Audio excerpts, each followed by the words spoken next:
from higher ed and K through 12 on those two budgets, as well as the Office of the Post-Secondary Commissioner. We'll be hearing a House fiscal staff presentation, and then be hearing from the colleges, university, and the Commissioner of Education. Clerk, if you could take the roll.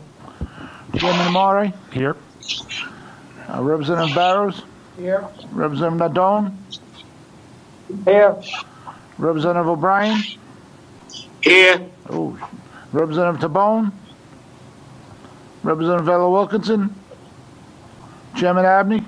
Here. We have a quorum. Thank you, Chris. Okay, so we're gonna do both presentations. We're gonna do higher ed and K-12 back to back from Liza, and then we'll go to higher ed, and we're gonna start higher ed with President Dooley when that time comes. So, Liza, you can take it away. Thank you very much, Chairman and members of the committee. As the Chairman said, I'm going to go through a brief presentation of lower education and higher education's budget, starting with elementary and secondary education. The Governor recommends $1.6 billion for FY22. You can see that the vast majority of that is for the aid programs. General revenues make up 82% of the department's budget. And if you exclude the education aid programs, you can see that federal funds are the majority of the rest of the budget at 86%. This slide shows the staffing authorization for Davies, School for the Deaf, which are within the department's FTE authorization. You can see the governor recommends 123 positions for Davies, which is 3 less than the enacted level, 60 positions at Deaf, which is consistent with the enacted level, and 142.1 positions for the rest of the department.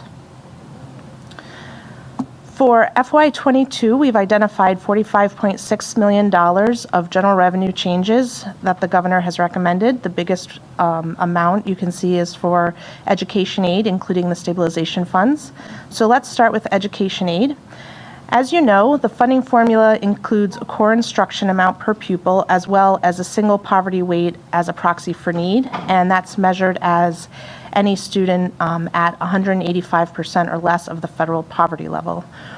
RIDE identifies these students by matching caseloads to SNAP and other HHS caseloads with the student counts, as well as self-reported numbers by the schools.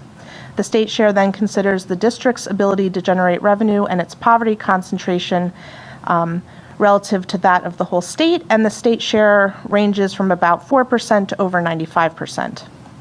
For FY22, you can see the core instruction amount for each student is $10,635, with an additional $4,200 for each student identified as being at the federal poverty level. Charter schools and state schools are also subject to the formula. The state share is that of the sending district, and then the local share is the local per pupil funding, and it's adjusted for the greater of 7% or the district's unique costs. There are currently 22 charter schools and 2 state schools. There are 2 additional charter schools that are pending final approval to open for FY 2022. FY 2022 is the 11th year of the funding formula. The governor's budget does use March 2020 student enrollment data adjusted for the projected charter school enrollments. And this was $37.8 million more than that enacted for FY 2021. As you know, the final aid is based on the March enrollment data, which is provided April 15th of each year. And that data shows a need for $39.9 million less than the governor. This is based on about 4,000 fewer students statewide, about 7,700 fewer students below the poverty level. It also assumes 2 new charter schools open in the fall, and that there are 3 existing charter schools that expand. Central Falls is funded through the funding formula, and then there is a stabilization fund that substitutes for the local share. There is still no local share, and the governor recommends $47.7 million for FY 2022. There was an audit finding on the financial record keeping of the Central Falls School District. It found that there were numerous errors in the accounting system, And the district had a list of capital assets without any supporting information. And the district has identified that it will ensure adequate staff training and review of transactions and timely record keeping, and that the district will also update its inventory system. Moving on to the Metropolitan Career and Technical School, this is similar to Central Falls. It was fully state supported prior to FY 2012.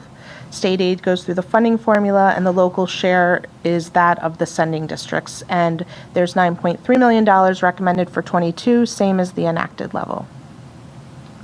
And as you know, Davies Career and Technical School is a state school also funded through the funding formula, similar to Met and Central Falls, and the governor recommends $22.1 million for FY 2022. The difference between Central Falls and Met is that the staff at Davies are actually state employees. At the other two schools, they are not. And as I said at the beginning, the governor does recommend 3 fewer positions for Davies for FY22. Part of the funding formula includes categorical funds, which are outside of the base calculations and subject to appropriation. There are a number of these types of funds, and they were anticipated to grow over the 10 years of the implementation of the funding formula. They are level funded in the governor's 22 recommendation as well as the out-year projections. This table shows the $36.5 million worth of categorical funding in the recommendation. And just as a quick reminder, there's funding set aside for English language learners, high-cost special education, career and technical education, as well as regional and non-public transportation. There's also early childhood funding, which includes not just general revenues, but also it's included federal grants over the years. The enacted budget does include $14.9 million to fully fund existing classrooms, and there's new federal funding available to expand access. So you can see here that the 22 recommendation does include some federal funding, including money from what we're calling the GEAR funding. It's from the CARES Act. And this is a similar situation to that which occurred in FY 2020, where when the federal funding dried up, general revenues were required to substitute or backfill that lost money. And so the governor, will just point out that the governor's out years estimate do not account for any increases in general revenues. The next 2 slides are just for your review to show where the classrooms, the pre-K classrooms, are throughout the state. Moving on to group home aid, as you know, the law requires funding in the current year for all beds open as of December 31st. So the law would require an additional $153,000. This funding was not in the governor's budget, but the budget office has indicated that they will be requesting an amendment to include this funding, and the governor recommends $2.9 million for FY22.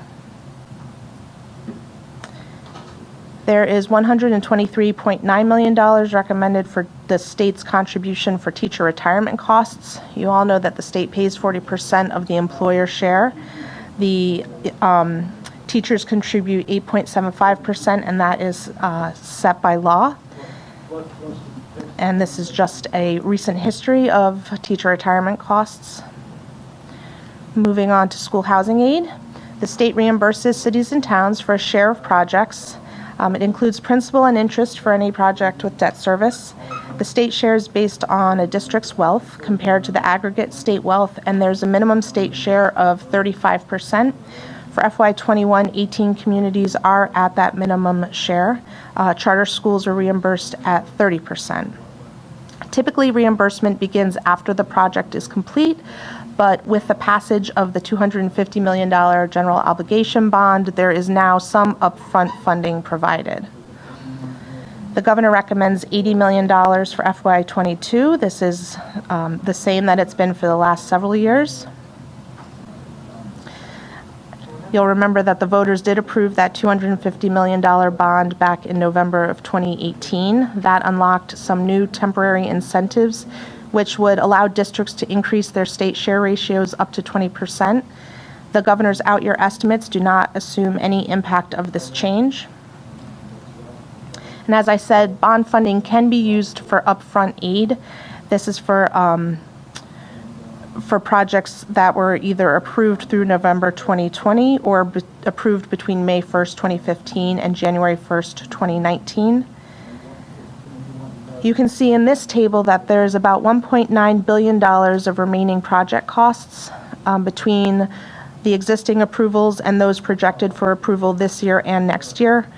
The base state share, not including debt service, just on the project cost, is about $1.1 billion, and so 15% of that, or $239 million, would be available upfront. There was also an audit finding related to the capital funding. This is an issue between Rybeck and RIDE. So Rybeck transfers money to RIDE, and they've been transferring it as a lump sum rather than as needed. And so the resolution is that Rybeck and the School Building Authority will establish monthly processes to have funding be transferred on an as-needed basis. So moving on from education aid, we've identified some new and ongoing initiatives in RIDE's budget. I'll just quickly take you through some of these. The governor does add $600,000 from general revenues for state testing. This includes about $100,000 more for English language learners and $450,000 more for all other state testing. There's also about $600,000 for a student mental health initiative to support mental and behavioral health training, curricula, and other materials.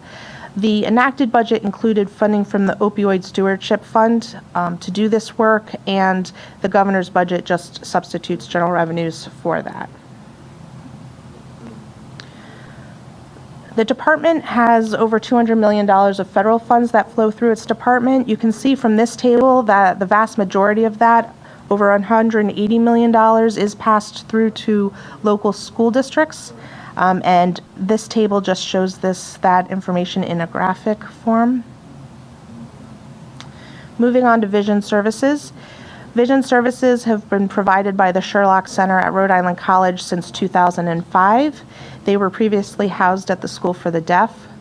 There are 136 students from 25 districts that receive services. RIDE does provide $700,000 annually from its federal funds to support this program, and then districts are charged on a fee-for-service basis. The contract expired this past June, and there was a one-year contract extension that was exercised. And early this calendar year, RIDE decided to issue an RFP. The RFP will result in vendors being approved to be on the master price agreement, which means that it would no longer be a single source contract, and districts would be able to choose from any vendors on that master price agreement. The Sherlock Center at Rick and Perkins School for the Blind were the only vendors that did apply. And I'll just point out that not all districts do use the Sherlock Center. Some of them have their own teachers within the district, and then others have contracts with the Perkins School. So moving on to COVID funding, I know in committee we've talked a lot about this, so I'll try to go through this quickly and hit the high points, but there have been 3 acts that included funding for education. The CARES Act funding was included in the state FY20 and 21 budgets. The most recent acts include a lot more money with new rules and longer availability. That money is not in the governor's budget.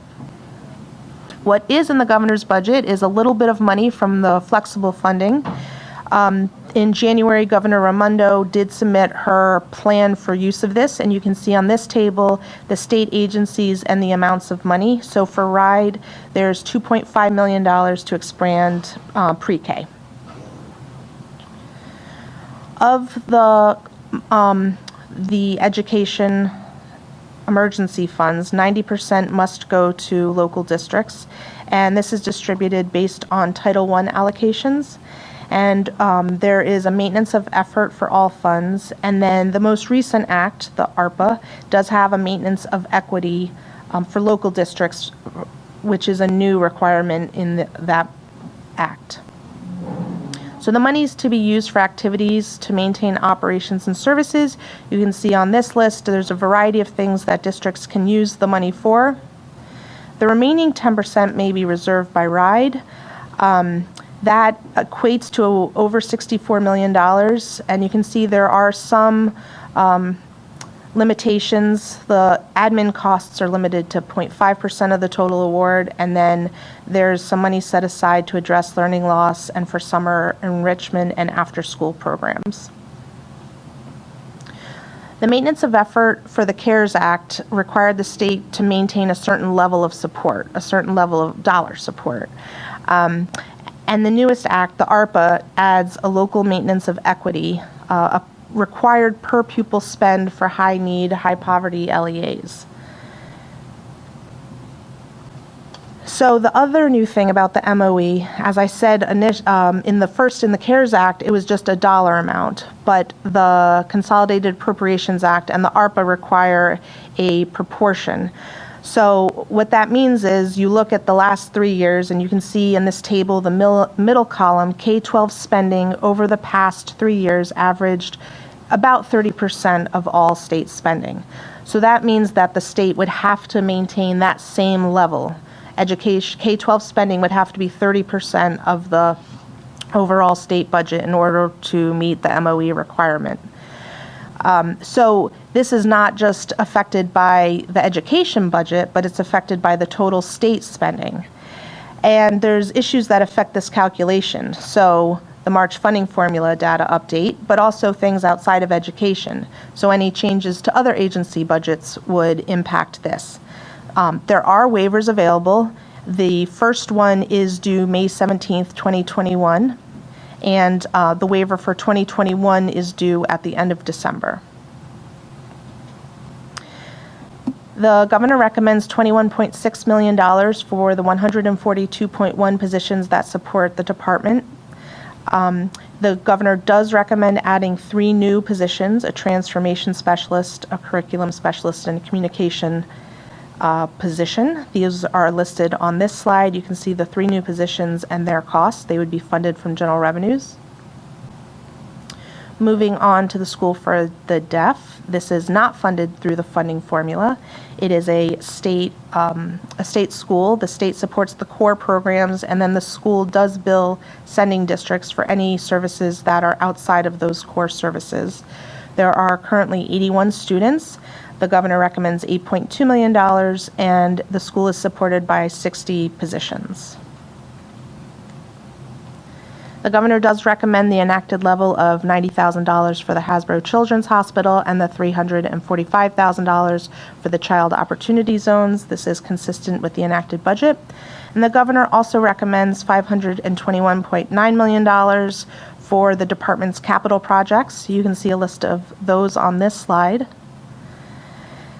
In a departure from some prior capital budgets, this capital budget does assume a new $250 million of GO bonds be submitted to the voters in 2022. The 2019 budget did not assume a second ballot measure, and this funding is programmed into the post FY26 period. And then we'll finish up with the annual reporting requirements and some prior legislation. The department is required to annually submit a state of education study on or before March 31st of each year. That one has not been submitted. The other mandated reports have been. And then there's been a lot of legislative activity around education in the past few sessions. So I'll just update on the 2019 education reforms, because some of those due dates for some of those items are coming due. For example, developing curriculum frameworks for core subjects is due this September, while other requirements are not until later. This one, for example, the proficiency in scientific reading instruction would be by 2025, but I just wanted to end with sort of a sense of what the department should be working on. So I'll just pause if you would like and see if there's any questions on this budget before moving on to higher ed. Sure, and we want to recognize Representative Bella Wilkinson as present. Thank you, And then we'll take questions, we'll have questions for Liza on the K-12 budget at this point from the committee members. Anybody have a question on Liza's presentation on K-12? Doesn't look like anybody at home does either. I have a question. So on the maintenance of effort, COVID relief,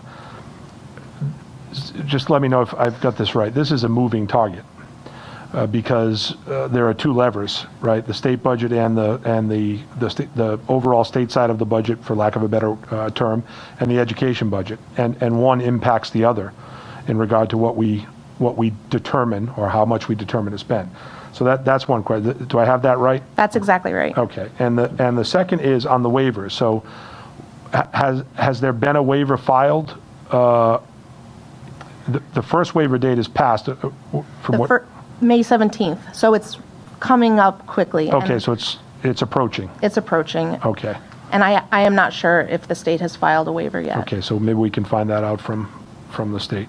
Any other questions? Thank you, Liza. Let's go to higher ed. Okay, thank you, Chairman. This presentation will be even briefer because it's not as complicated this year. While the budget is huge, it's $1.2 billion. It's 11% of the state budget. It's about 6% of the general revenue budget.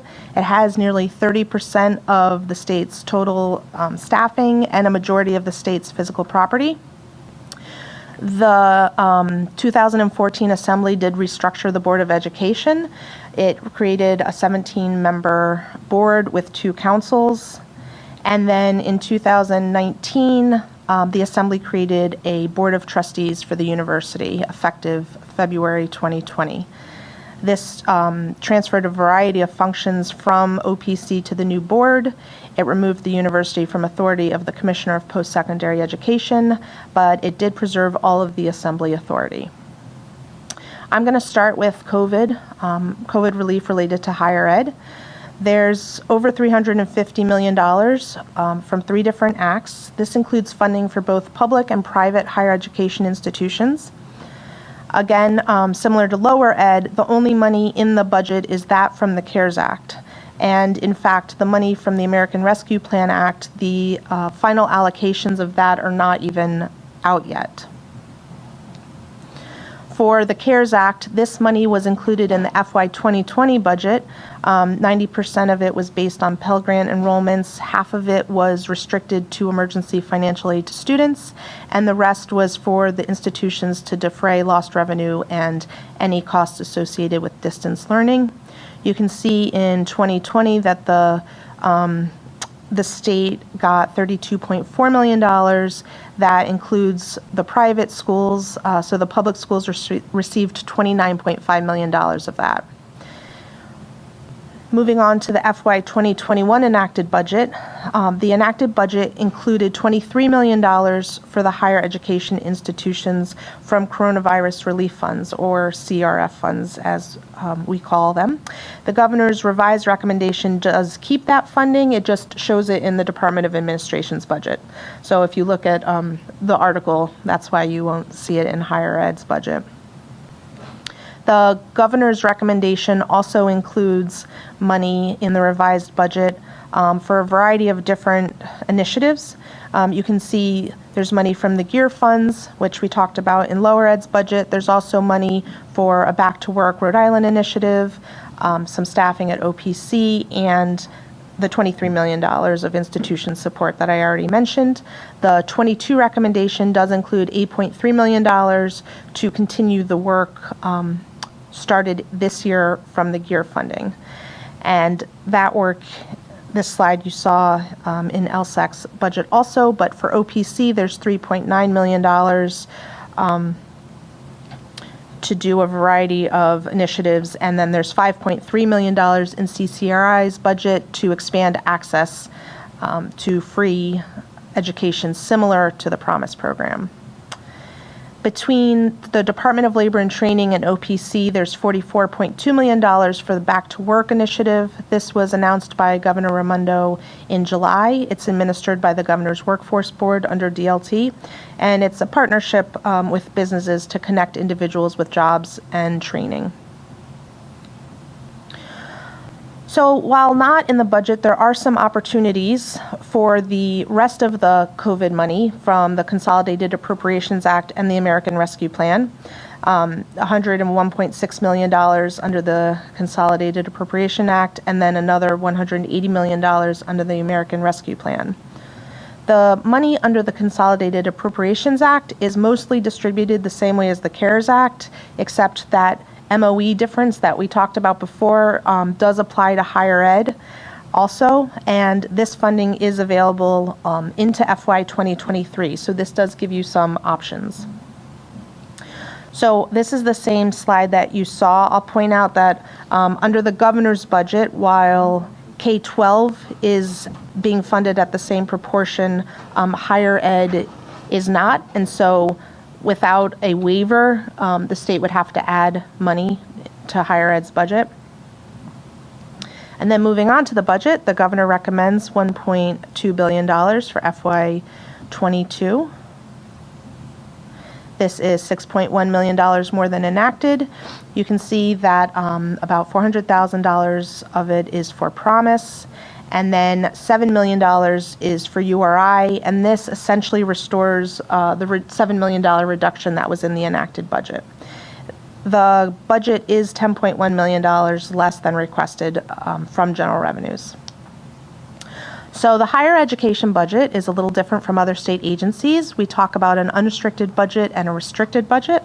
The unrestricted budget includes funds that can be used for any legitimate purpose. It's similar to the general revenue budget of other state agencies. It does include tuition and fee revenue.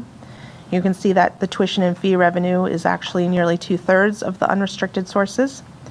And then the restricted budget, these are funds that are restricted for specific use, so dorms, parking, dining halls, federal funds, and RICAP are also considered restricted use, and you can see the sources on this pie graph.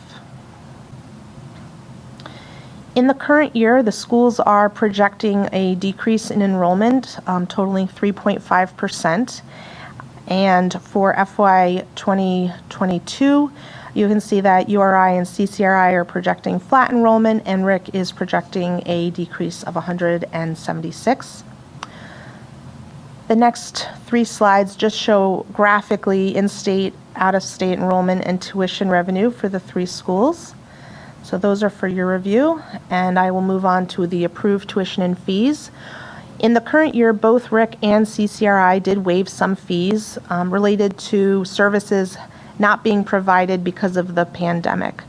CCRI waived $54 for the campus service and transportation fees, and RIC made reductions to athletic, fine arts, dining, student union fees that total $157.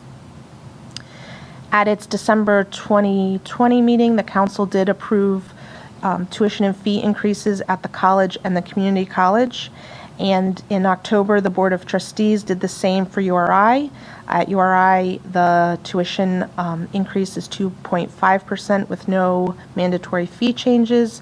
These tables show those fees and tuition for in-state and out-of-state, as well as enrollment for the 3 institutions. Those are for your review, so I'll skip over those and move on to the Office of Post-Secondary Commissioner. The governor recommends $44.4 million for FY '22 and 33 full-time equivalent positions. That is 2 more than enacted, and those 2 new positions are for the Northern Rhode Island Education Center, which is slated to open this fiscal year. The governor also recommends $7.2 million for the Promise program. Just as a quick reminder, the 2017 Assembly created the Promise program. It provides 2 years of free tuition and fees at CCRI. It is a last dollar scholarship. The program began with the first cohort in the fall of 2017.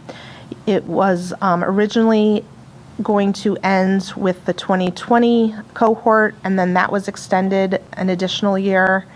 And the governor did propose legislation to remove the sunset and make the program permanent. And You voted out of committee last week, 5224 sub A, which also removes that sunset, as well as making some changes to address students with disabilities. Moving on to the dual enrollment program, the governor recommends $2.3 million for FY22, which is consistent with the enacted budget. This program allows high schoolers to earn college credits and at no cost to the student. And the governor also recommends the enacted level of $9.6 million for the Last Dollar Scholarship Program. This funding goes mostly to the private schools. There is $1.5 million for private Rhode Island higher education institutions. And you've seen this slide in the past. I've updated it for the most recent data, but each institution uses their money a little bit differently. It's tailored to what they believe their students need. The budget also includes the enacted level of $147,000 to support the New England Board of Higher Education compact fees. And this slide is an update of the reserve funds and college-bound funds, which partially support the Last Dollar Scholarship and support the dual enrollment program right now. You can see that at the current revenue and expenditure projections, these funds will be exhausted during FY 2023. So you're fine for the 22 budget, but this is something to keep on your radar. The Division of Higher Education Assistance is also within OPC's budget. This is supported by 4 FTEs and partially supported by those Guarantee Agency Reserve funds. And the governor also recommends the enacted level of $355,000 to support the College Crusade and $75,000 to support Best Buddies. The budget includes $7.9 million for operations, debt service, and lease payments for the Nursing Education Center. This opened in the fall of 2017. It's supported by 10 FTE, and it supports the nursing programs for both URI and RIC. The budget also includes some funding from restricted receipts to support the Westerly Higher Education Center. That's a $2.6 million budget and 8 staff. And then for the first time, there's money to support the opening of the Northern Rhode Island Education Center in Woonsocket. That's expected to open this fall.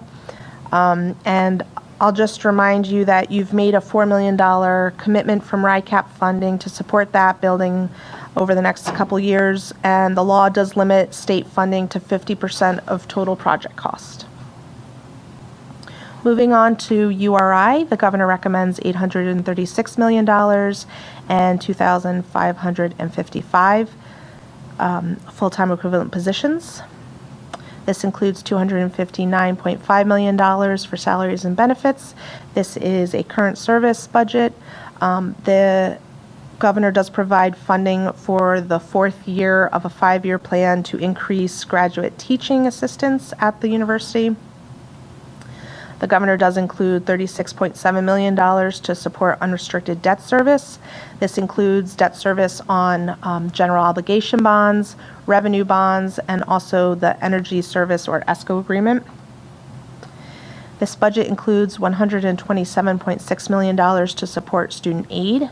It also includes $1.3 million and 10 positions to support the crime lab, also a current service budget. One item, most of this budget is a sort of base, not much increase, but one item that did increase this year is insurance. And you'll see this across some of the other schools. Premiums have gone up significantly. And the governor does keep the enacted $350,000 to the Small Business Development Center and the $50,000 to Special Olympics. The university's self-supporting entities mostly ended 2020 in a positive position, and this is a good segue to remind you that the governor is recommending increases in some existing bond authority for Memorial Union and the Health Counseling Center. Debt service is supported by those auxiliary funds, and these are here for your review, so I will skip over these and I will move on to Rhode Island College. The governor recommends $185.3 million and 949.2 positions. This is $6.2 million less than they requested. Adjusted for debt service, it's $5.9 million less than requested. The governor's budget does assume the availability of $5.9 million in their own revenues above current projections. So that means that RIC would either have to reduce expenses or generate more revenue than current projections in order to fund all of the elements in its budget. They've identified $13 million of budget priorities listed on this table. And as I said, the governor's budget is $5.9 million less than they requested. One of those items is $1.8 million for an early retirement program. RIC had a similar program in FY 2017. They are hoping to make some changes to that and hopefully have more people take them up on that offer. There's also $2.3 million requested for a new recruitment and retention initiative. This would include expanding online programming in order to offer more flexibility and accessibility to programs, particularly to adults, by offering programs on the nights and weekends. The governor does include $94.4 million for other salaries and benefits. This does include funding for the third year of the settled contract. There's $10.1 million for student aid and $7.6 million for debt service. Most of that is on general obligation bonds. Rhode Island College has experienced deficits in its self-supporting entities over the past few years. There are similar shortfalls projected for 21 and 22. RIC was able to use some federal stimulus funding to make refunds in spring 2020 for dorms, and that did help them end in a positive position for that year. Moving on to CCRI, the recommendation for FY 2022 is $169.2 million and 849.1 full-time equivalent positions. Excluding debt service, general revenues are $2 million less than requested. Again, CCRI would either have to find an additional $2 million in revenues beyond current projections or make $2 million worth of expense reductions. The budget includes $92.4 million for salaries and benefits. This is a current service budget. There is $4.1 million for student aid, and CCRI also experienced an increase in their insurance costs this year. The community college has a single auxiliary account. It's the bookstore, dining, campus service fee, and this ended 2019 and 2020 in a negative position. Moving on to the capital budget, the 5-year capital plan includes $556.6 million of new and ongoing projects. You can see the funding source. About a quarter is RICAP funding, a quarter of it is new GEO bonds, another quarter of it is RIBEC, and then the last quarter is everything else. The state makes significant investments in asset protection projects at the institution. The 5-year plan includes nearly $80 million to support those types of projects. In addition to asset protection, there are 44 projects totaling $465.7 million across the 3 institutions and the Office of Post-Secondary Commissioner. I'm just going to point out a couple of projects of note. There are 4 new projects recommended for URI. They're listed on this slide. 2 of those would be funded from RICAP funds, both of which are not scheduled to begin until FY 2026. So those are at the end of the 5-year period. RIC has no new RICAP in the out-year period, and CCRI has 5 projects with RICAP funding. This excludes asset protection, which I've already mentioned. You can see that there's a significant state investment of RICAP towards these projects. 3 of them have already begun, and then 2 are projected to begin next year and the year after. And I will conclude by just reminding everyone that the voters did approve $107.3 million in the special election this past March for projects at the higher education institutions to be supported by GO bonds. And that concludes my whirlwind presentation. And again, I'd be happy to answer any questions. Thank you, Liza. As always, outstanding and extremely informative. Are there any questions from the committee for Liza? All right, I have one, and I can check at home to see if we have anybody. No, I have one. On slide 58. So the RIC unrestricted budget. The collective bargaining agreement is estimated at 6.5. The governor's budget change request is 5.9. You know, I look at that not necessarily as a priority. That's beyond that number, and that seems to me to be an essential item. Yes, there is a contract in place, the third year of the contract, and typically your contract liabilities are the things you would pay first. All right, so I mean, and we'll ask President Sanchez about that, but you know, obviously that doesn't match up, and we're talking about reducing expenses. The college has faced shortfalls, as you've pointed out, and then, you know, generating more revenue, and you've pointed out that there's a projected reduction in student enrollment. So we'll square that away with President Sanchez, but it stuck out at me that you know, those two numbers were, even those two numbers were not aligned, and that is a necessity. Okay.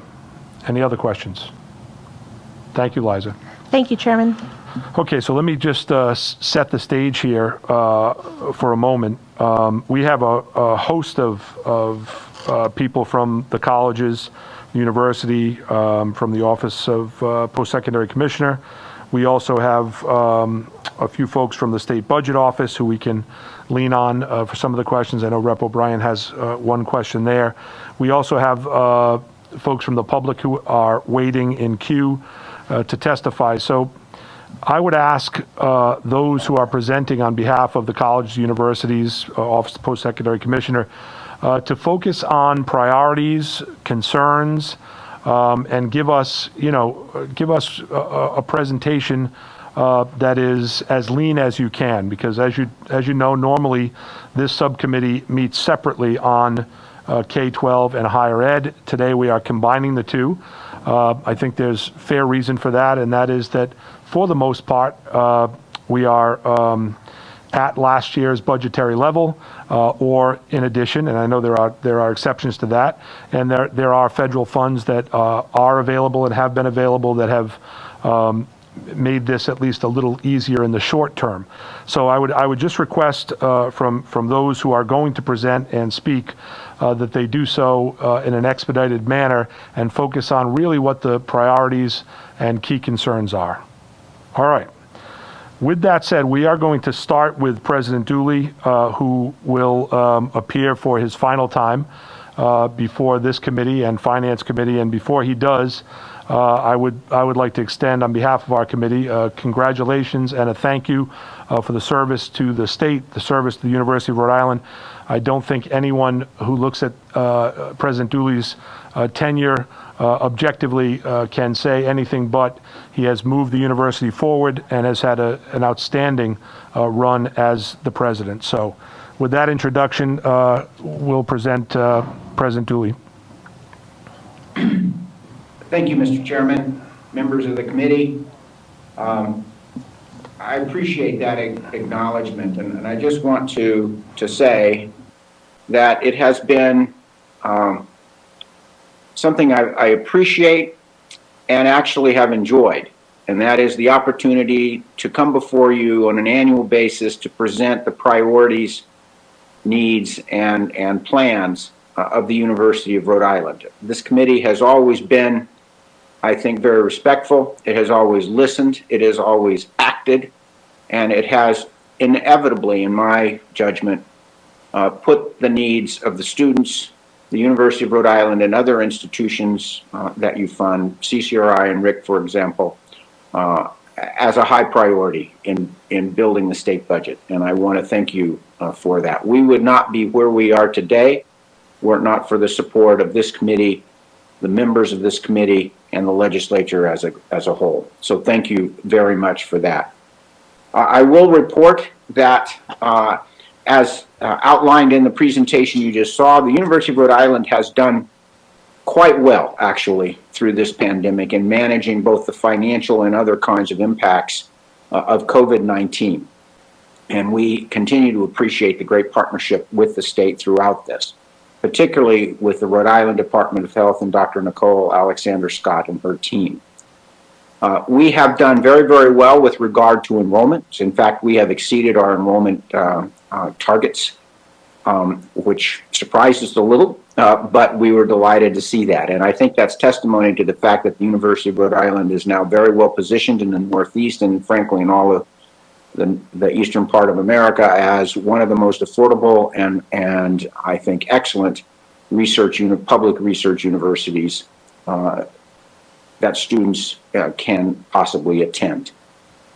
We're very, very supportive of the governor's recommended budget, and we appreciate very much, particularly the governor's recommendation of about $81.5 million in general revenues to support the university for FY22.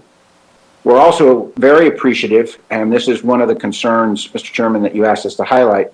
We're also very appreciative of the nearly $10 million, $9.9 million, that the governor's budget includes for asset protection for the University of Rhode Island. URI by itself, I think, has more than 25% of the state's property and building square footage. And frankly, this has been a trying last 18 months, 24 months in terms of maintaining all of that square footage with the difficulties financially and otherwise presented by COVID-19. So the governor's recommendation will be a big step forward. I would be remiss if I did not point out, however, to the committee that based upon our calculations and our experience over the last decade at least, to properly care for the tremendous assets the university now owns and operates for students, our asset protection budget, frankly, needs to be more on the order of $18 million annually to adequately protect those precious assets of the people of Rhode Island. And we would ask as we go forward for the opportunity to present those arguments and analyses to this committee and others to work on that as a long-term goal for the institution. We, as was mentioned in the report, we have two major new projects that are coming forward that will be funded by Rybeck bonds based on our auxiliaries, and those are, in fact, the new Health and Counseling Center for our students. As you're well aware, students will be coming out of this pandemic with a great deal of stress and issues, and we think building a new facility that incorporates health and counseling will be essential for the success of our students going forward. The other is a long-awaited and long-needed renovation and expansion of the Memorial Union. The current Memorial Union, our primary student-centered facility on the campus, was designed for a campus with about 6,000 students. We now have over 17,000 students. So it is in severe need of modernization, renovation, and expansion. And those two projects will be presented during this budget cycle going forward.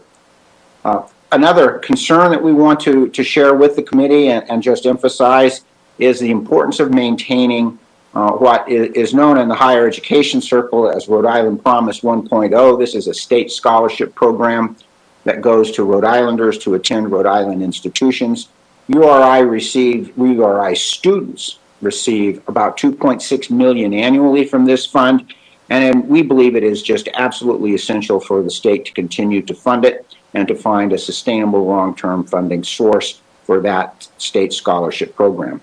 It benefited this last year nearly 3,300 Rhode Island students. And that financial aid is absolutely critical to keeping the University of Rhode Island affordable for those Rhode Island students who receive it. The other thing I'd just like to raise with the committee is, as you all know, the Small Business Development Center is now operated by the University of Rhode Island, has been for several years. It has been just amazingly successful throughout this pandemic in assisting small businesses in coping with all the impacts that the pandemic has presented to them. We pivoted rapidly in the Small Business Development Center to a host of seminars and training and briefings that could be done virtually, and expanded our reach dramatically to small businesses across the state. We believe its work coming out of the pandemic will actually be more important than ever to try to ensure that Rhode Island no longer lags the rest of the country in economic recovery following this recession. Currently, the funding is set at about $350,000 annually. That more than that is received from the federal side. We would very much like to encourage this committee and the General Assembly as a whole to consider actually doubling the allocation to the Small Business Development Center from $350,000 to $700,000 on an expedited time frame. We know that that will be have a high impact, I'll put it that way, on business recovery post-pandemic. And we would be glad to provide a lot of further details about this. And Ed Huttenhauer, the executive director, will be testifying on the progress and accomplishments of the Small Business Development Center and the businesses that it helps later on. So those are the concerns, as well as the status of URI at this time. And again, let me just conclude by thanking you all for your attention, your support over the years. It has been a pleasure and a privilege to work with the General Assembly of the state of Rhode Island and with this committee in particular. Thank you. Thank you, President Dooley. Any questions from the committee? I have. Representative O'Brien. Thank you, Mr. President, for being here. And you have done an excellent job, but I just have a couple of questions. One of the questions is the Right to Read Act, your educational program, because you do have training for, you do graduate teachers. You have a teacher's program, an undergraduate teacher program. Is that correct? That is correct, sir. And the Right to Read Act, it says by 2025, all teachers should have a basic understanding of how to identify and teach people who have dyslexia. What training are you instituting into your program to make sure that's possible by 2025? What I can tell you, Representative, is that this is something we're actively working on. I can get the details of what those programs actually look like from the Dean of our College of Education and Professional Studies, which is headquartered, as you now know, right here in Providence. That's Dean Anthony Roll. He'll have the details on that. I know that we're taking that charge very, very seriously, and that we're putting together a variety of programs to ensure that graduates of the University of Rhode Island's College of Education and Professional Studies are fully prepared to meet the terms of that, and to frankly go beyond that, to really provide the kind of instruction and support that these students will need. Thank you. It's good to hear that, and I appreciate that, and because it's extremely important, since about 20% of our children have some form of dyslexia, that this bill, the Right to Read Act, is taken very seriously, and it seems like you are taking it seriously. Thank you, Mr. President. Any other questions from the committee? Representative Ella Wilkinson. Thank you, Mr. Chairman.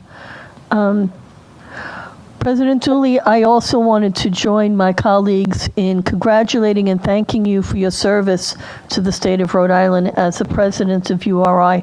And I had just a couple of very brief questions, sir. The first one has to do with the dormitories post-COVID. So prior to the quarantine and the pandemic, I know that URI had increased the number of students in each of the rooms in the dormitories. I think that you had brought in an extra set of bunk beds, and that the rooms were holding either 3 or 4 students. And I was wondering how post COVID the configuration of the rooms have changed. That's a very astute question, Representative. You are correct. Prior to COVID, we did not have, to my knowledge, quadruple rooms. We did have triples in university housing, and particularly triples served a great percentage of our first-year students. Some of the rooms were designed for that, and many of the rooms, frankly, had been previously designed as doubles and converted to triples just to accommodate the demand for housing on the URI campus, which has been steadily growing. More and more students would like to live on campus, it seems, every year. We have done a couple of things to address this. You're aware that we built in recent times 2 brand new dormitories, Hillside and Brookside, that greatly expanded the number of beds that we had on campus. Post-COVID, we have made the strategic decision that we will no longer have triple rooms. The maximum room count will be doubles. All of our rooms have been designed as either doubles or singles, and that's what we will do going forward. This will put a few hundred more students into the off-campus housing market, and we're putting together a variety of systems to help them find suitable housing and to find the best prices for that housing. But we will, post-COVID, only have single and double rooms in university housing, and that will be our position going forward. Thank you very much. My next question has to do with the Cannabis Study Certificate. I was very excited to see that URI had launched it, and I was wondering what type of enrollment numbers you're getting for this program. We have gotten quite a few. As you know, this is a science-based study of basically the natural products that are found in cannabis and their medicinal and other kinds of impacts on humans. It is basically oriented towards greater understanding of both the potential benefits as well as the issues associated with the use of cannabis from a scientific and social scientific perspective. That actually was very, very popular. It's an online program. This year, actually, we graduated the first group of students from that. I think it was somewhere on the order of 30. I can get the precise number of students who graduated from that program. It has proven to be a very popular area of study, as we might expect, given sort of the increased awareness across the country and the increased legalization that we see across the country for cannabis products. And potentially the increase in high-paying jobs in that area. So that's why I was very happy to see that URI was on top of it. My final question has to do with the launching of the Vet Corps Navigators program, which took place in April. And I know that we have, according to a recent press release by the governor, we've got over, I think it's a total of 800 veterans who are enrolled this year in our state schools. And I was wondering how the Veteran Corps Navigators are making out at URI. My understanding is they are doing quite well. You will be pleased to learn, Representative, that we are just at the beginning stages of converting a space in the Memorial Union to our first ever Veterans Center. It's a very prominent space right next to our memorial for all of those who served from URI in the nation's military conflicts for the last century. We will have a new center there. We have a new director. We are seeing significant increases in the enrollment of veterans at the University of Rhode Island. This is a priority for us. We believe that we can provide them with an excellent education that furthers their careers, post their service to our country. And we're very, very pleased with the progress that we've been making so far. And I think once we open that new Veterans Center, we'll see even greater progress. That's excellent news. Thank you so much, President Dooley. Thank you, Mr. Chairman. Thank you, Representative. Any other questions for President Dooley? Yes, Representative Barrows. Chairman, I don't have a question, but I think since everybody has congratulated President Dooley, I would be remiss if I didn't do the same. And thank you very much for all your years of service to our state, President. Thank you, Mr. Chairman. Thank you very much, sir. As I said, I've enjoyed it. It has been a wonderful time for me as an academic leader and as And it has just been a very, very special time for me, and part of that has been the very close working relationships that we've been able to build between this committee and the university and amongst all members of the General Assembly and the University of Rhode Island. And President Dooley, I just have one question in the midst of this love fest. It's nice to see a finance hearing that is not contentious. As someone who played a role in the budget article and the transition in governance at URI to the board form of governance, if you could just give us a quick synopsis of how that transition is going and what are the benefits that you have seen thus far? Thank you, Mr. Chairman. I'd be happy to. I am very pleased to say that it has gone extraordinarily well. The new Board of Trustees has had about 35 meetings since it was founded on a variety of topics. It has built a very strong system of bylaws and policies that will guide the university and guide the operations of the Board of Trustees. As you know, working closely with the governor, we were able to see a board constituted that is extremely strong. And I would say working with them has been a pleasure on multiple fronts. They are devoted to the University of Rhode Island. They are engaged. They have tremendous expertise across a variety of fields. And they have been an enormous asset to the institution's work.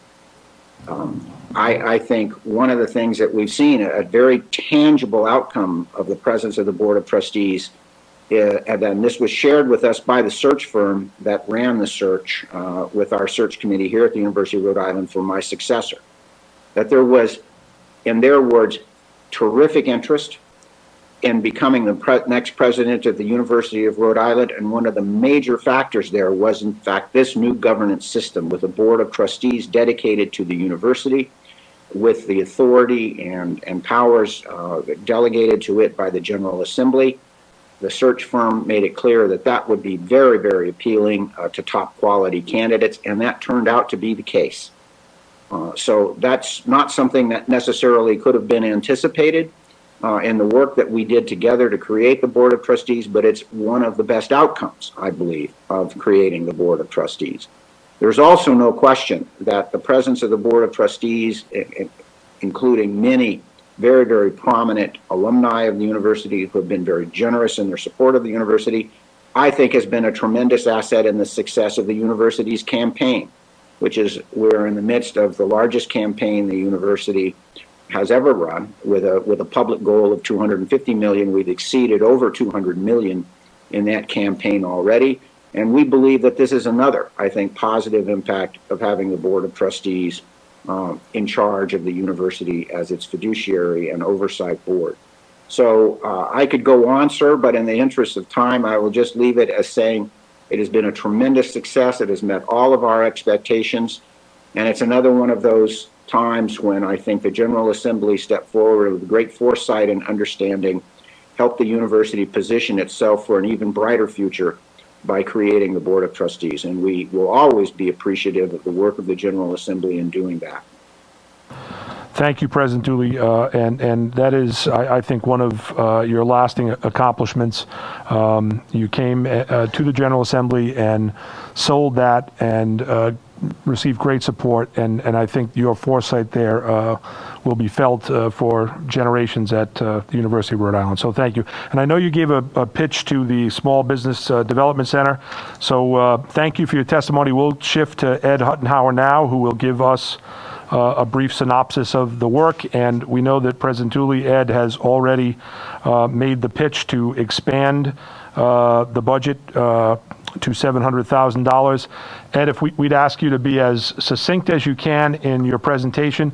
Most of the members of the House receive either mine or Chairwoman McAtee's updates from the Small Business Development Center.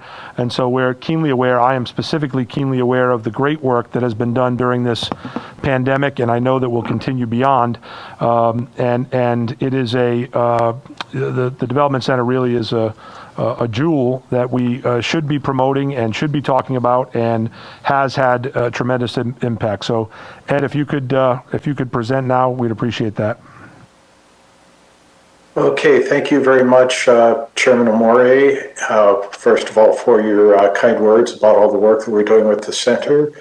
And also, thank you to all the members of the committee for allowing me to present very briefly to you about the Small Business Development Center and our efforts, ongoing efforts to assist the state's small businesses survive through the continuing impacts of the pandemic, and to come out being better able to survive both now and in the future. In the written testimony that I provided were highlights of the efforts of the center since it came to URI in 2014, but more importantly, what all we've been involved with in order to help businesses cope, reinvent themselves, and survive through the pandemic and beyond. And it's critical that a lot of these programs survive because the impacts of the pandemic are not going to go away in the near future. So talking briefly about our results thus far in 2021, and then I'll also talk about plans we have to continue the services that we've provided. Through the end of April, we have worked with 392 clients and provided over 1,650 hours of assistance. 65% of our clients designated themselves as being in business. Almost exactly 50% were women-owned, and over a third of the clients that we've dealt with were representative of an underserved community. And our average client had 4.3 employees in their business. And somewhat unsurprisingly, because of the pandemic, the types of businesses we've worked most with are in the accommodations, food services, retail, other services, manufacturing, arts and entertainment, and professional services. But over and above this, we have touched businesses in all sectors. You've received written testimony from a number of our clients, and I'll touch upon a couple of those very briefly. Ashley Marzullo purchased her medically related business during the pandemic and has expanded it to better serve the needs of her clientele. And she continues to work with the center on a regular basis to continue to understand the business aspects of operating her practice. John Pisatoro planned to open Salad Works restaurant in March 2020 and had some bad timing. Because of that, he has a location that's across from the Omni and the Dunk. The pandemic delayed that until June, but with the help of the SBDC, specifically our part-time restaurant consultant Maggie Longo and our One Center director Ahmed Basnet, they were able to obtain several of the grants through federal and state programs to continue operations. And recently he's been growing rapidly and looking forward to having a one-year anniversary celebration in mid-June. Other hospitality and restaurant clients that submitted testimony were Rosa Zhang, Julia Broom, and Ernest Watson about the impact we have had in helping them. Richard Grundy, owner of AvTech, a software developer and manufacturer who is selling worldwide, has taken advantage of programs that the center has done in conjunction with the Edward Lowe Foundation to help second stage businesses grow and better be able to approach new markets. It makes businesses such as AvTech better able to succeed in the rapidly evolving nature of the world's business environment today. Also, throughout the pandemic, it became readily apparent that in certain underserved populations, some small business owners didn't have the required documentation financially and otherwise to apply and receive funding through the various grants and loan programs. To help alleviate this, the SBDC instituted the Cubits Financial Literacy Program in Spanish. Over several sessions, this program provided participants with the tools needed to better understanding, record keeping, and their business. Local small business owner and banker Claudia Cardoza commented in her testimony to you how impactful this training was to both herself and to the participants. This is something we want to continue on an ongoing basis. These are but a few examples of the impact of the SBDC on small businesses throughout the state. It's also only a few examples of the program started by by the center to help the businesses cope with the pandemic and its aftermath. It's essential that many of these programs be maintained to help assure that the small business community recover and grow as robustly as possible. Because of this, we are very supportive of the request made by President Dooley and as outlined by him for increased funding for the center. Thank you for allowing me to present this information to you today and for your continuing support for everything we are doing for the state's small business community. Thank you, Ed. Are there any questions from the committee? And Ed, thanks for that presentation. And like I said, we do distribute your updates. We know how valuable the service is, and for the tens of thousands of viewers of Capital TV, we can make a push for recognition of the great work that the Small Business Development Center does at the University of Rhode Island. So thank you, Ed. I appreciate it. We're going to go to Dennis Hilliard next, Dennis, we have your written testimony and your request for another trained firearm examiner to reduce the backlog that you identify in your written testimony. So the floor is yours, Dennis. Thank you, Mr. Chairman, and I want to thank you, President Dooley's appreciation for the cooperation we have between our laboratory and this committee. We've been very successful in mutual benefits. So just to cover a few things, as Liza said, the budget for FY21 and 22 are standard for the FTEs of 10, but at the end of last year, we saw an increased submission of firearms to the laboratory. Now, initially we thought it was probably due to shutdown. We basically shut down receiving evidence in end of March, beginning of April, but the number of submissions continue to grow. And we see around the country the problem with gun violence increasing throughout the nation. It mainly partly due to the pandemic, COVID-19, and partly due to the issues around the George Floyd homicide that occurred in Minneapolis. So we put together some charts which are included in the presentation I gave to you. I have submitted these charts and the explanations to the State Crime Laboratory Commission, which has on its board the Attorney General's office. There's also Chief Tom Oates from Woonsocket, who was previously the major in the city of Providence. And the Police Chiefs Association is very supportive of getting another person into the laboratory to assist not only with the backlog, but with succession planning, as my two examiners now are over the age of 60 and plan to retire within 3 to 5 years. So having that support and providing you with the charts, I do want to respectfully request additional funding in FY22 budget at the amount of about $115,000 to pay for salaries and benefits for a fully trained examiner to come in and assist us with reducing the backlog. And what we've seen is that the number of submissions increased.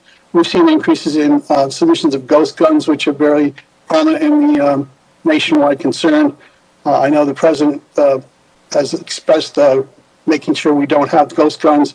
I just had a call from North Kingstown PD saying they picked up a couple of ghost guns. So we certainly need the trained personnel to be able to accommodate the work at the laboratory and to provide the services to the communities. We're not only seeing an increase in case from Providence, but throughout the bedroom communities of the state. So, and I believe it's going to continue to go forward. And so that respectfully would ask this committee to recommend additional funding in our FY22 request to hire this position as soon as possible. Thank you very much, Mr. Chairman. And again, thank you for all the cooperation in the past. And I will renew my invitation for you to come down someday to visit the laboratory. I was waiting for that invitation. I knew that was coming at some point in your presentation, Dennis. Thank you. Are there any questions from the members of the committee for Dennis? Seeing none. Dennis, thank you very much, and thank you for the written testimony and the graphs to support it. We certainly will consider that request. Thank you, Mr. Chairman. Appreciate it very much. Thank you. I believe that concludes the University of Rhode Island. So at this point, and thank you to President Dooley, Ed, and Dennis for their presentation. At this point, we're going to move on to Rhode Island College. And we would ask that President Sanchez join us. And Thank you. Thank you, Chairman Amore. Good to see you and all the members of the House Finance Subcommittee on Education. It's a pleasure to be with you this evening. First, let me take this opportunity to thank you for the support you've given Rhode Island College, certainly this past year. I also just would like to give some thanks to Governor McKee, the entire Council on Post-Secondary Education, and the full Board of Education. I got to tell you, this has been a one-of-a-kind year for sure. In fact, you know, this past year has been one of the most challenging, I think, in the college's history, certainly since the time I've been there, as we've had to maintain an exceptional collegiate teaching and learning experience while, frankly, navigating the impact of a global pandemic. Throughout it all, though, our students, our faculty and staff, they've all demonstrated an uncommon resilience and a determination in response to the challenges we've had to face together. I'm incredibly proud of our college in that we've been able to pull together and respond to ensure that our students continue to have access to a high quality, high value college education. Now, at the same time, in order to balance a projected $10.4 million deficit in FY21, we had to resort to some personnel reductions, including 68.5 layoffs. Currently, we are holding 58.5 positions vacant, as well as administrative pay reductions, including my entire leadership team and myself. And over the last few years, our full-time workforce has now been reduced approximately 20%. And even with these financial challenges, we were able to successfully accomplish several things. We've been able to transition to a remote instructional environment in less than 2 weeks back in March of 2020, which has continued now for over 14 months. We provided continuity with our business, our student support, and our administrative operations with staff working primarily in a remote environment that was previously simply not possible at the college. And our community, they've navigated the COVID landscape with minimal disruptions to the campus. Even with 1,000 students, faculty, and staff on campus every week, critical operations still moved the college forward. In addition, I just want to share with you a few points of pride that we're most proud of at Rhode Island College. Rick was recently recognized by the 2021 U.S. News and World Report as being ranked #2 for social mobility among all public colleges and universities in New England. You know, this ranking indicates that Rick is virtually the very best four-year public college or university in New England, helping blue-collar, working-class, first-generation, and communities of color move up the economic ladder. In 2021, Money Magazine ranked Rick among the top 10 best value public colleges in New England among all medium and large institutions. And this year, Rick hit a very significant milestone as we have become a federally designated Hispanic serving institution, which would be the first four-year public institution in all of New England. Any higher education institution in the country can receive this designation, provided 25% of their student body self-identifies as Hispanic or Latinx. And now to your comments earlier, Mr. Chairman, I'd like to talk about RIC priorities in the form of the RIC Compact and the governor's FY22 budget. In collaboration with state stakeholders, we are committed to a RIC Compact to ensure that all Rhode Islanders, not just the 18 to 22-year-olds, but all Rhode Islanders have access to a high-quality, high-value post-secondary education that drives social mobility, economic prosperity, and workforce opportunity. With your support, RIC can meet the needs of our current and future students by expanding and accelerating flexible degree offerings, including nights, weekend, online, and hybrid learning. We'd like to hire specialized IT personnel to build and support an online degree and program offerings. We'd like to support first-generation high school, college age, and adult Rhode Island learners by employing academic support specialists. With your support, we can avoid additional layoffs and begin restoring some of the incurred layoffs and vacancies. We can invest in full-time faculty while recruiting and retaining highly talented academic personnel. And with your support, Rick can ultimately fulfill this important compact with Rhode Islanders. Rick's FY 2022 budget request of $58.1 million in general revenue is $5.9 million above the governor's proposed budget. Now, the governor's proposal would essentially be level funded budget in general revenues for operations and an additional 5% increase in tuition. A $58.1 million general revenue investment will help support the college's nearly $6.5 million in fixed personnel costs attributed to our collective bargaining contracts. The budget request also includes restoration of personnel cuts to bring back essential staff for on-campus learning at $2.4 million, as well as strategic investments to expand and accelerate, again, online, night, and weekend programming at $2.25 million.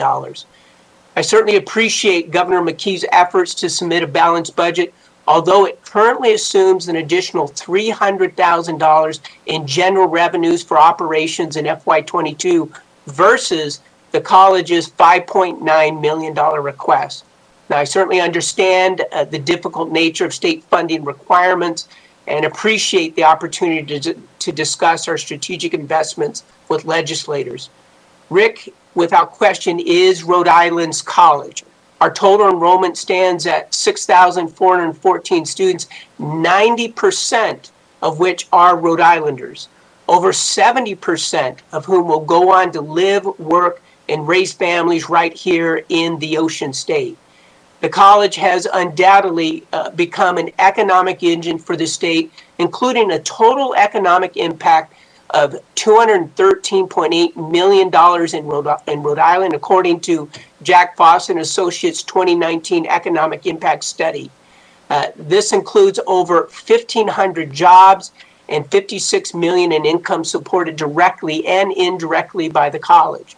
According to the 2018 American Community Survey results, a high school diploma provided an average annual salary of $29,152 versus $62,626 average annual salary with a bachelor's degree. Even with the tuition increase that we're proposing at 5%, a Rhode Islander today can graduate from Rick with an entire four-year college degree for approximately $40,000. Every dollar invested in Rhode Island College is an investment in Rhode Island, and we welcome additional dialogue as to the college's critical investment needs and how Rhode Island can contribute to the state's immediate and long-term future. I want to also take just a moment to recognize your work, Representative Amore, and your proposed House Bill 6217, the Rhode Island Hope Scholarship Act. This merit-based tuition reduction program can be a significant tool in the college's efforts to address persistence, retention, and degree attainment. The college supports any and frankly all efforts to increase access to a four-year college degree for Rhode Islanders, and I look forward to exploring this legislation further. Let me also thank Speaker Shikarchi, Representative O'Brien, Representative Casimiro, and others who have advocated on behalf of the Sherlock Center for assisting with finding a short-term solution while inviting stakeholders to work collaboratively towards a more permanent model. Rick has been, and we're going to continue to be committed to supporting families and children who rely on these essential services. And according to the Sherlock Center submitted, or accordingly, I should say, the Sherlock Center submitted a proposal in response to RIDE's RFP Vision Services. Lastly, this past year, Rick was faced with an incredibly difficult decision, and I ultimately made the determination that the college and frankly our students could no longer continue to financially support the Henry Barnard School. And yet, out of a very difficult situation, the college worked hand in hand with the HBS Parent Association to determine the school's future. And most recently, I'm proud to say, the HBS Parent Association secured a partnership with Providence Country Day, and together we continue to work towards a viable alternative while allowing families to minimize the disruption of their children's education. Thank you again, Mr. Chairman, for the opportunity to be with you here this evening. I'm happy to answer any questions you might have. Thank you, President Sanchez. Are there any questions from the committee? Representative O'Brien. Thank you for coming here, Mr. President. How are you? Very good, thank you. Thank you. Same question I asked to University of Rhode Island's president. The Right to Read Act, 2019, it was passed. It's supposed to, by 2025, the college undergraduate. First of all, you do have a teaching program at Rhode Island, undergraduate at Rhode Island College, correct? Yes, a very strong program. Is that? I hope so. But I would like to know by 2025, you're aware of the requirements of the Right to Read Act? Yes, I'm familiar with them. As you may know, Mr. Representative, back in 2017, the college got very focused on our teacher education program, and we really reimagined our entire curriculum in teacher ed. We spoke with teachers, principals, superintendents across the state for about 18 months and talked with teachers and educators to determine what were the key proficiencies, the main competencies that tomorrow's teachers would need to have in order to succeed in not just Rhode Island schools, but frankly, any school across the country. And they were very, very clear. They said every single graduating teacher needs to have in-depth knowledge of special education. And so back in 2017, up until today, we revamped the entire curriculum to ensure that every single graduate, they're not just going to have a course, but special education is going to be embedded throughout the entire curriculum at Rhode Island College. With regard to specific training around dyslexia, I will get with our dean to identify specifically how we're responding to these requirements, but you can be rest assured every single graduate coming out of Rhode Island College going forward will have in-depth training broadly around special education. Thank you, Mr. President. As you know, it's extremely important because overall, 20% of our kids have some form of dyslexia. So having teachers who are able to identify it and also teach the children with dyslexia is extremely important. Absolutely, and as you may know, the times have changed where in the past they would kind of remove a student with special needs into a separate classroom. Today, they stay in the classroom, and teachers need to have these training and these skill sets to adequately engage any student with a disability. Thank you for the question. Are there any other questions from the committee? Okay, so it's my turn. Thank you, President Sanchez. I appreciate that, and thank you for taking 2 bites at the House Bill 6217 apple, which we will discuss at a later date, I'm sure, and I appreciate your support for that effort. And I also appreciate you addressing the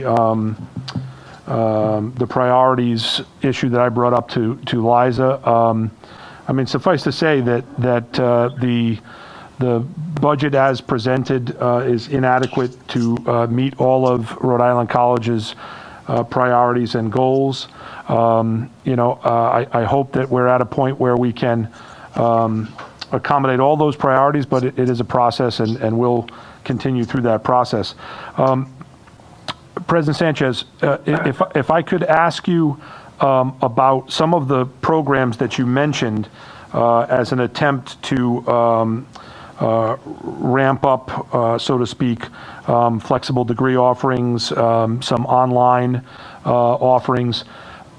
Is there an opportunity to use what is a great amount of federal funding that has come in and that will continue to come in to do the one-time technological infrastructure support for those type of programs? Absolutely there is. In fact, we have submitted proposals to that effect. It's our hope in order to support this broader vision, I think this priority of the RIC Compact, we are planning to use some of those federal dollars through the proposed requests we've made to help build out that infrastructure, whether it's online technology and learning platforms, the training that's going to be required of all of our faculty, certainly, and even a lot of folks think about online education as just instruction. It also requires you to ensure that you can provide online student services, whether it's advising, academic support. And so absolutely, we're hoping to leverage those federal dollars. And to your point, they are one-time dollars. So this doesn't address the long-term budget challenges of the college, but it will allow us to build some of the critical infrastructure so that we can pivot and move and frankly learn from COVID-19 and be a much stronger, much more effective, and much more responsive higher education institution to all Rhode Islanders. Thank you. And I've saved the most difficult question for last, and I know you're a tremendously diplomatic person, President Sanchez. But while you were waiting to testify, you heard President Dooley speak about the great benefits of the governance structure change at the University of Rhode Island, allowing, and I don't have to repeat what President Dooley said, were some of the benefits of that structural governance change with the Board of Trustees.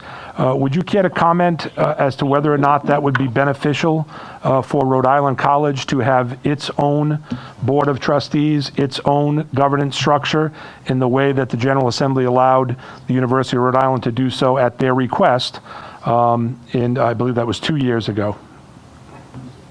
Sure. You know, I think it's a great question. Thank you, Mr. Chairman. You know, one of the challenges that I see it as someone who's relatively still very much an outsider, only being here for 5 years, is Rhode Island's in a very unique situation with its governing public higher education. Have two boards that, one board that essentially is responsive to 40% of students attending post-secondary ed, and another board that addresses the other 60%. I think one of the challenges that we face as a state is how do we create a public higher education agenda that is have all the collective voices and that is focused and really is responsive to all Rhode Islanders. I think that's one of the challenges of kind of having this dual board situation. To your question, though, I think it does raise good questions of how should each of the higher education institutions be responsive to the state, and what is the very best practice and most effective way to govern public higher education. In many ways, we've lost the ability to coordinate public higher education in the state by having this two-tier or dual board governance structure. And so I think it's worth more conversation to see how, in fact, can we support CCRI as well as Rhode Island College to be as effective as possible to better serve the people of Rhode Island. Thank you. Are there any other questions for Representative Wilkinson? Yes. Thank you. Thank you very much, Mr. Chairman. I have a question as well. Oh, all right. You could let Rep. No, don't go. Okay, Rep. Nardone, go right ahead. I'm sorry, I didn't mean to interrupt you, Rep. Wilkins.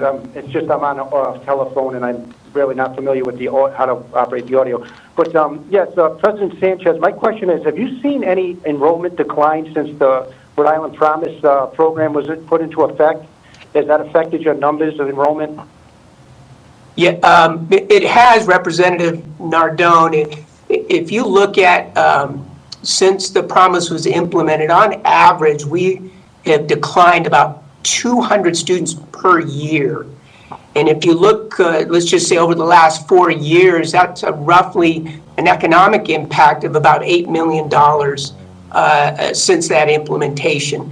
It's something it's motivated us, certainly, to do better outreach. I think certainly looking at the RIC Compact to reach out to more adult students, but no question it has had an impact on our enrollments. Okay, and one more quick question, President Sanchez, is, now you had indicated that you could go through Rhode Island College and have a bachelor's degree for $40,000. if most of the programs at CCRI, are they transferable to Rhode Island College? All of them. And my assumption would be that they could do 2 years at CCRI and they could get a bachelor's degree for $20,000 in Rhode Island? Would that be a Yes, fair assumption? no, I think that's a fair assumption, Representative. Rhode Island College and CCRI have been working hard to create that seamless transfer so that, in fact, more of those students at CCRI can easily transfer to finish their 4-year degree. What's interesting, and I think that was their original thinking, that we would see a bump in the number of transfers coming from CCRI. Unfortunately, that just hasn't materialized over the last 3 and 4 years. In fact, our transfer rates have been relatively stable from 2016, certainly to 2019, 2020, maybe a difference of 15 transfers. But yes, I think there's more work that President Hughes and myself can do together to help streamline those transfers and make it easier for students to finish up that 4-year degree. Okay.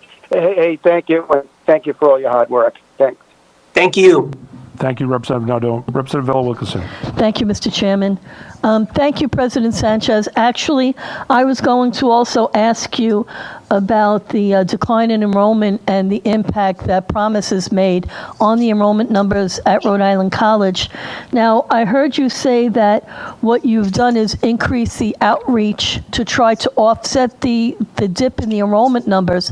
What I'm wondering is there an opportunity, do you think, for secondary ed to create a pathways program so that students that are interested in becoming teachers might be able to go from high school graduation right into Rhode Island College because of courses that they may have taken when they were in high school as electives in that area? Absolutely, Representative. I think there are many opportunities along those lines. In fact, to that very point, we started a partnership 2 years ago with Mount Pleasant High School to do just that, to help bridge some of the credits so that students, while they're in high school, can begin follow that pathway to eventually become teachers and get into the teacher education program at Rhode Island College. We're also exploring that in the area of healthcare as well. We also, as you may know, have among the largest in the region early enrollment programs where we offer college level credit to high school students. Well over 2,500 high school students receive Rhode Island College credit. I think there are ways that we can develop that even more to make it easy for students to get those credits, get those classes, and eventually finish their degree. Well, I'm very happy to hear of your partnership with Mount Pleasant High School, but hailing from the great city of Warwick, you'll please forgive me if I have a conversation with the chair of our school committee and see what perhaps Warwick's high schools could do with Rhode Island College as well. We'd love to have a partnership with them, absolutely. Thank you very much, President Sanchez. Thank you, Chairman. Thank you. Are there any other questions from the committee? President Sanchez, I know you have a cast of supporting folks. Is it necessary for any of them to testify here this evening? Not at this time, unless there's any other questions, but we have an amazing leadership team at Rhode Island College, and frankly, we wouldn't have been able to accomplish what we've done this past year without all of them, our administration, certainly our remarkable faculty, our staff, and our students have been through a lot this past year, and kudos to them for staying in there. We're happy to be doing a touchless in-person graduation. Our students, without question, deserve to be able to cross that stage. And so thank you for giving me some time this evening and joining you during this hearing. Of course, and we'll send any follow-ups that the committee may have, and we'll see you a little later in the session on H6217. President Sanchez, thank you very much. Thank you so much. Okay, we're going to move on to the Community College of Rhode Island, and we welcome President Hughes. Thank you, Mr. Chairman and members of the committee. I appreciate the opportunity to appear before you to address CCRI's budget request in support of the nearly 45,000 Rhode Islanders we serve each year. This includes 20,000 students in our credit-bearing courses and another 25,000 Rhode Islanders in our workforce training, transportation, and driver's ed programs. I'd like to thank Sharon Furland and the House fiscal staff for the tremendous job she and the team do to lay out our proposed budget. With Sharon's presentation as a framework, I'll focus my remarks this evening in three areas. First, the impact of the COVID-19 pandemic on the college. Second, our plans for an in-person return to teaching and working. And third, the work that CCRI is doing to ensure Rhode Islanders have the skills they need to be successful in a post-COVID-19 economy. In the interest of being brief this afternoon, my remarks do not include details on the Rhode Island Promise Scholarship Program.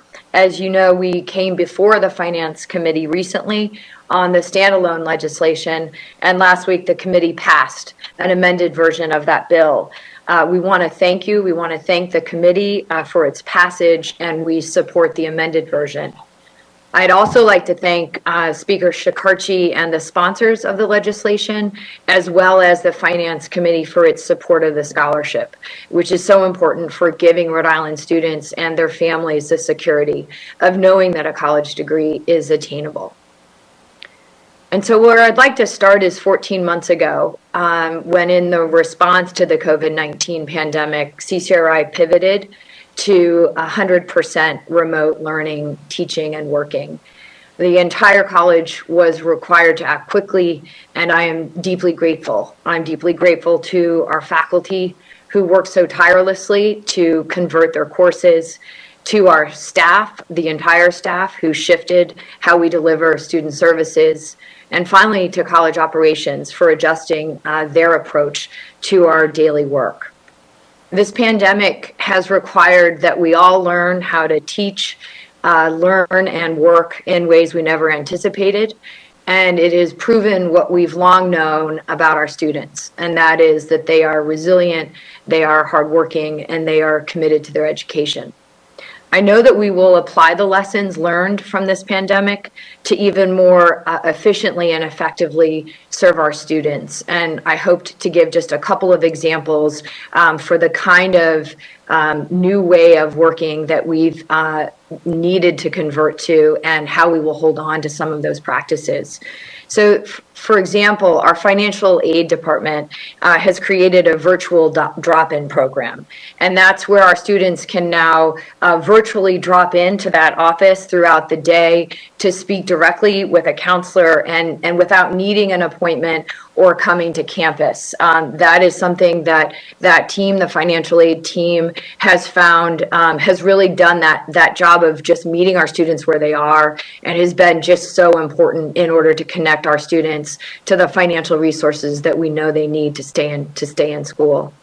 Another example, when we stopped being able to offer in-person tutoring, we partnered with TutorMe, and that's an online tutoring company that is available 24 hours a day. And being able to offer around-the-clock tutoring has really helped our students. That's something we had long wanted to do, and I think COVID just necessitated that we do it.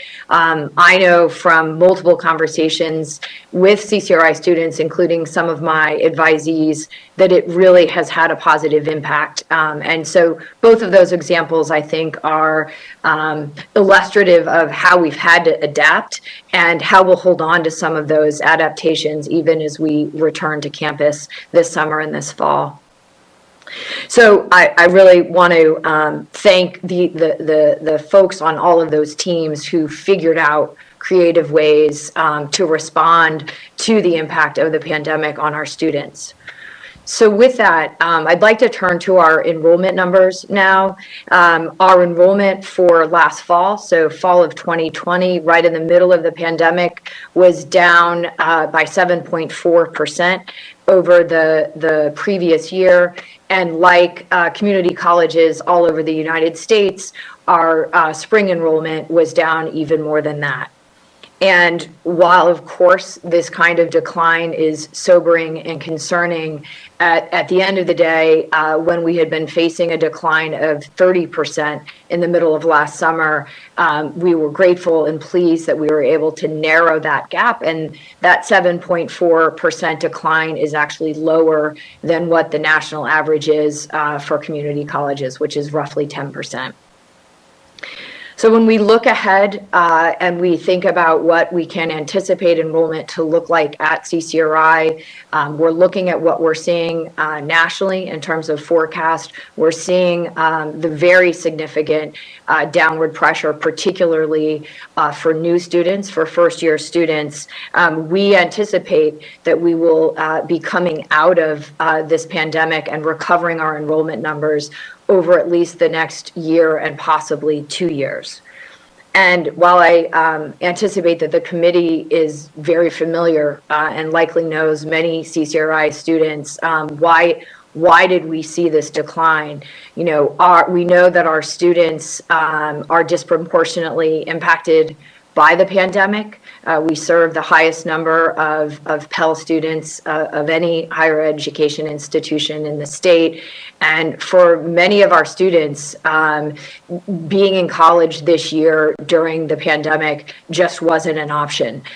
They were sick, they had family members who were sick, they were working multiple jobs, and in many cases they were supporting siblings or even their own children going to school remotely. What do we know about those students? So the students who had been at CCRI and did not return last fall, data both local to Rhode Island and that is also national. We know in the community college space that once you lose a student, the challenge is to bring that student back. And I'm going to be talking later in my remarks about how we will be using some of our federal relief money to go very intentionally after those students, the students who were enrolled in college but have not been with us through the pandemic. So knowing that that threat exists, we are focused on supporting those students. I think so many of us know that there are 130,000 Rhode Islanders who fit that profile, who have some credits towards a college credential, but no degree. And it is certainly that group of Rhode Islanders that we are very, very eager to bring back to CCRI. So as I spoke just a minute ago about how we're using some of our COVID money, I'd like to just take a minute to lay out two of those scholarships. The first is the COVID Recovery Finish Scholarship. And that is the group really that I was just talking about. So that is for adult learners who are halfway, at least halfway, to a degree or certificate and who were not enrolled at any higher ed institution within the past year. And that is roughly $4 million in federal funding that we will be applying to that group. And we are very aggressively marketing to those students in order to get them enrolled this summer and next fall. Then there are the students who, because of COVID, never made it to college in the first place. And the simplest way, I think, to focus our remarks here for tonight are those groups of students who graduated from Rhode Island high schools last year, so the high school graduating class of 2020, and the students that, in the absence of the pandemic, we would have hoped to enroll at CCRI, a healthy percentage of them as promise students. So We saw a meaningful decline in our promise enrollment. Just as I shared earlier, we saw an overall decline this year. So the second scholarship is called the COVID Recovery High School Scholarship. And for simplicity's sake, what I would offer is it looks just like what the Rhode Island Promise Scholarship Program looks like right now. So it allows students to attend college full-time for 2 years. It includes the thresholds of 30 credits earned in the first year in order to secure the second year, and it includes the 2.5 GPA. And the funding available there, again, is federal funding, and it's a little over $1 million, $1.25 million. Both of these scholarships are last dollar scholarships funded through the Federal CARES Act and are designed to get Rhode Islanders the degree they need to be prepared for high-quality jobs with Rhode Island employers. I'd like to take just a few more minutes to talk about how we have used and intend to use the federal relief funds for the students who were enrolled throughout the pandemic and who faced considerable challenges, including financial insecurity. To help meet their needs, the college has already distributed $8.2 million in emergency grants, and that's to 9,348 students, and that's as of March 31st of this year.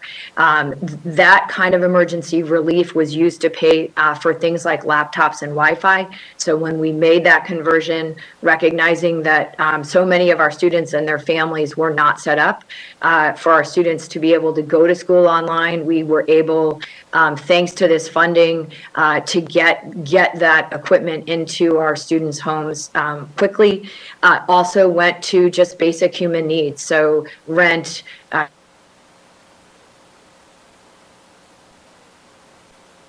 like maybe I think there might have been a break. I apologize. You're back now. Live You're back again. now. Can folks hear me? We can hear you now, yes. Okay. So I was just finishing on the emergency relief fund and sort of just giving examples of what else it covered. And so those emergency grants were funded through the direct student aid portion of the two federal CARES Acts. So in the first CARES Act, CARES 1, CCRI, and I think we know it's it's based on the sort of volume of Pell students that you serve. The college received approximately $10 million with CARES 1, and half of that is for emergency student aid. So $5 million from CARES 1, and then an additional $5 million from CARES 2.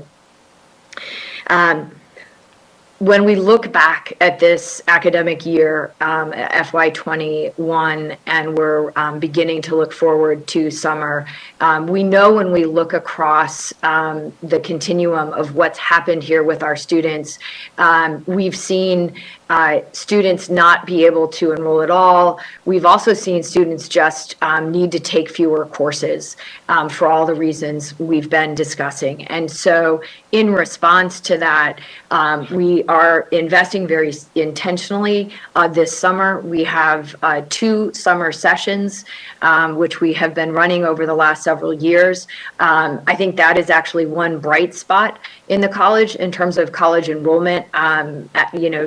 Today this year, with respect to today last year, our enrollment is up. It's a slight increase, but we're encouraged nonetheless. And we are also focusing some of that, the institutional portion. So if we go back to CARES 1, $10 million came to the college. 5 of that went to the students. 5 came to the college for COVID response work, and we are putting an additional $3 million of the college's portion into summer scholarships. And the idea is current students can take up to 2 courses this summer without needing to worry about how to pay for it.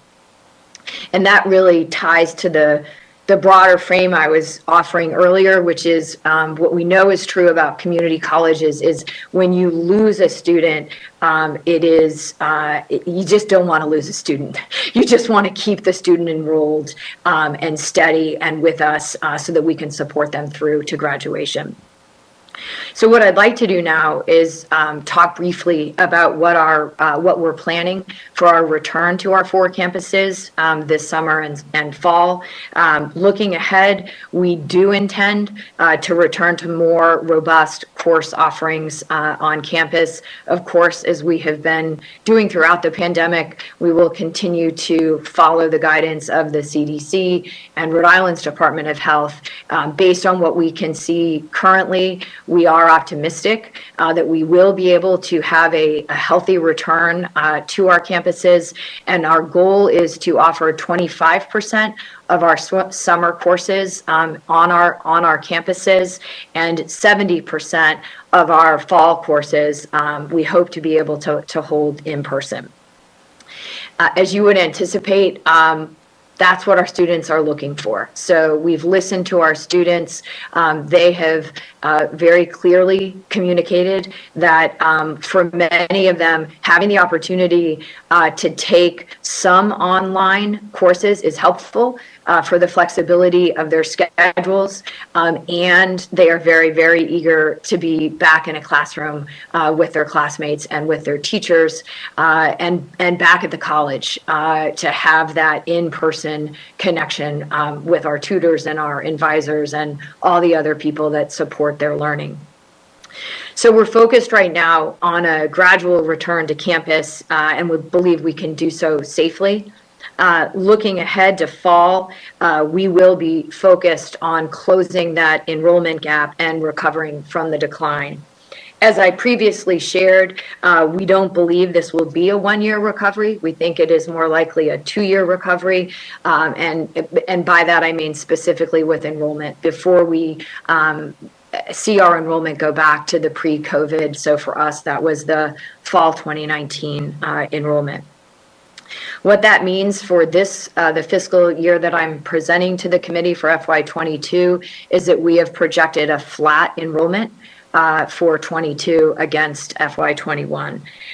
While we are, of course, working hard to close that gap based on both the application data we're seeing and the enrollment data we're seeing right now, we anticipate that we will continue to see a decline from where we were pre-COVID. And again, that data is very much in line with what we're seeing with our peer institutions across the country. And so what I'd like to do now is just to take a minute to go back to where CCRI was last fall. What did our fiscal landscape look like, and what were we planning for, and what were we responding to? As I've already shared, we were facing a steep enrollment decline. Coupled with that, for the first half of FY21, so through December, we were following the guidance from the Department of Administration that instructed us to work at a 15% state appropriation reduction with the FY21 operations. And so as a result, facing the double threat of a significant decline in enrollment because of many tuition revenue, because of many fewer students enrolled, along with a potentially significant reduction in state funding, we prepared for a multi-million-dollar budget shortfall. And in response, we made the difficult decision to secure our financial position, including laying off some of our valued employees. We did so only after we implemented austerity measures. Those austerity measures accumulated $8 million in cost savings. And at the time, our belief was that that would not be sufficient to maintain the fiscal position of the college. But I'd like to cover what those measures were. It started with reducing pay for senior administration, eliminating the 2.5% COLA for non-unionized Board of Education employees, consolidating course offerings, reducing overload and adjunct costs, reducing operating expenses, including freezing all college-sponsored travel, renegotiating vendor contracts, and then finally maintaining the vacancy of our part-time positions. Despite these measures, we did need to take further action, and we needed to lay off 42 non-faculty employees. Thankfully, in December of last year, at the end of December, the FY21 budget was released, and the state funded the college at our FY20 level. And as a result, we were able to change course as it relates to many of those layoffs. Prior to the December budget release, when we faced significant financial challenge, we partnered with the Rhode Island Department of Administration and Health to reassign the college's laid off classified employees to assist the state in its COVID contact tracing efforts. And when those assignments conclude next month on June 6th, we look forward to welcoming all of those employees back to CCRI. Also, once the December FY21 budget was released, at my request, the Council on Post-Secondary Education unanimously approved moving forward with the FY21 pay increases for both the faculty union and the PSA employees. Several of the other austerity measures that we put in place last summer and fall do remain in place, and that includes the salary reductions for the current fiscal year taken by the associate vice presidents, the vice presidents, and by me. We know that our people, a college is nothing really, but it's people. Our faculty and our staff, they are at the heart of our college. And I know just how grave and stressful a situation this pandemic has been for all of our employees, and want to recognize just the remarkable dedication that this team, every single employee at the college has given. And boy, are we looking forward to moving past this pandemic. Since the start of the pandemic, my priorities have been to bring financial stability to the college and to provide faculty and staff with the resources needed to successfully teach and work. The budget before you reflects our commitment to restore our workforce and invest in our employees. And so before I go over the budget request, I wanted to just share a few very brief updates on our Division of Workforce Partnerships, which has played an increasingly critical role in quickly training Rhode Islanders in high growth industries and getting them back to work in this economy. Over the past year, that division has collaborated with the Rhode Island Department of Commerce and the Department of Labor and Training to build programs for unemployed and underemployed Rhode Islanders whose jobs were impacted by COVID. In addition to our ongoing programs with Electric Boat and Polaris, we've launched new workforce training programs in the areas of information technology, data analytics, financial securities, mortgage banking, and healthcare. And that's allowed over 600 Rhode Islanders to quickly gain skills for jobs that would be waiting for them upon program completion. We could not have done this work without our employer and community partners, including but not limited to Bank of America, CVS Health, Infosys, Citizens Bank, Lifespan, Rhode Island Mortgage Bankers Association, and the Greater Providence Chamber of Commerce. By listening to our business partners, we have been able to quickly build programs to address both their short-term and long-term needs and create new pipelines of talented workers. In addition, Workforce Partnerships and Academic Affairs have collaborated to create new degree programs that closely align with labor market needs, and that includes, again, data analytics, software development, and workplace essentials. And we know that collaborative model between employers, our workforce division, and academic affairs is the right model for our college.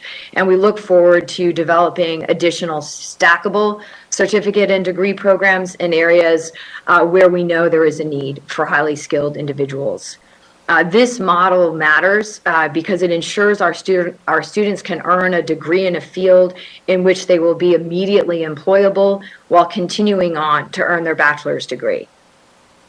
I believe we are well positioned headed into next year to continue to build out programs to ensure employed Rhode Islanders acquire the skills to stay employed and to get unemployed Rhode Islanders quickly trained to compete for a job in growth industries.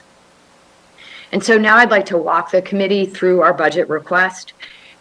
My team and I stand ready to work with the General Assembly to support a viable budget that ensures the college stays true to its mission to provide our students with high-quality education and help train Rhode Islanders to get back to work.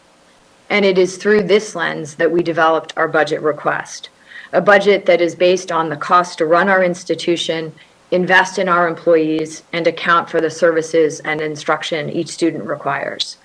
Our total unrestricted operating budget request for FY22 is $114 million, and that reflects a $3.3 million reduction from the FY21 enacted budget. This budget includes $55 million in tuition and fees, and that represents a $3.4 million or 5.7% decrease from FY21. $52.4 million in state appropriation, which represents $168,000 or a 0.3% increase over FY21. And then finally, $4.9 million in revenues from workforce partnerships and other revenues, representing a slight decrease of $300,000 from FY21. And that decrease is primarily related to a decrease in testing fees and registration. The CDL testing has moved to the Department of Motor Vehicles. The remaining $1 million in our FY22 budget is debt service, and that's a $391,000 decrease from last year. And so if I can turn to our tuition and fees, the post-secondary council approved a 2.5% increase in tuition and fee rates. That brings our annual cost for full-time students to just under $5,000, $4,980 to be precise. And that 2.5% increase reflects an increase of $120 annually for a full-time student. This increase is directly in line with the most recent higher education price index. It keeps CCRI's tuition well below the Pell level. Pell right now is $6,495. It keeps us just over $1,500 below that, and maintains CCRI's position in terms of tuition and fees as the third lowest in New England. I'd like to just give a very brief overview of our RICAP request. I want to thank the General Assembly and the voters of Rhode Island for approving the $107 million higher education bond, of which $12 million will go to CCRI to improve our 4 campuses. And that's including transforming our student services spaces, so everything from the bursar's office to financial aid to advising and counseling is going to be brought into a much more modern sort of one-stop experience. We're really excited about that, and renovating many of our classrooms and labs, and we're hoping to get that work underway this winter. Included in the governor's budget for this coming year is $10 million in RICAP funding to support the ongoing renovations to lab spaces at both our Warwick and our Lincoln campuses, and to continue the work we need to improve our technology infrastructure throughout the college.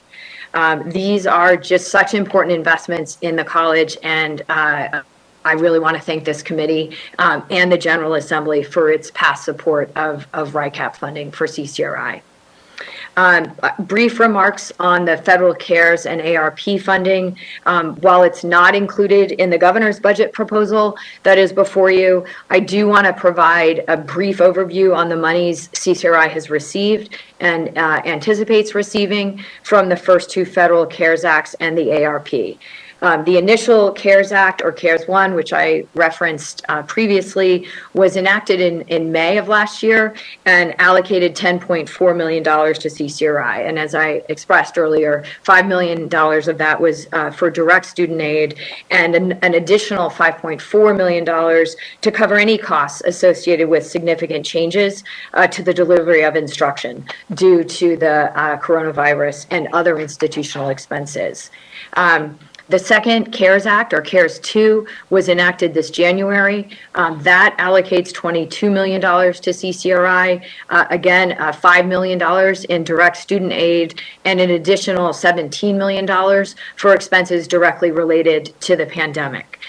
We anticipate using the majority of those institutional funds provided under the two CARES Acts to ready our buildings, to prepare our buildings and our technology and our people for our return to a majority in-person model this fall.